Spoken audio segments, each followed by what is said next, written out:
Bang,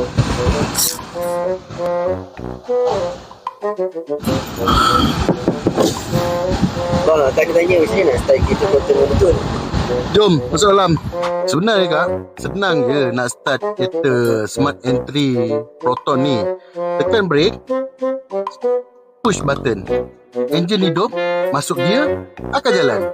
Simple kak kan? Pada kena tekan 2-3 kali. Tak rumit hidup akak kena tekan 2-3 kali. Yang ni kereta moden kak, bukannya kereta Wira 1.5 carburetor tahun 98. Yang ni dia dah datang lengkap dengan Smart Entry kak, bukannya smart tekan banyak kali.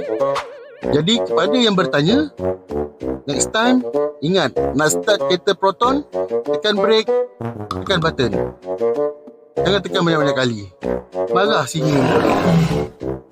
So korang dapat sesuatu daripada video ni, boleh follow saya untuk dapatkan lagi tips and trick untuk kereta Proton.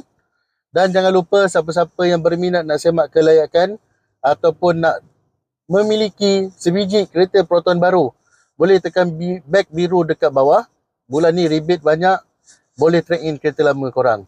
Jumpa korang nanti dekat showroom. Assalamualaikum.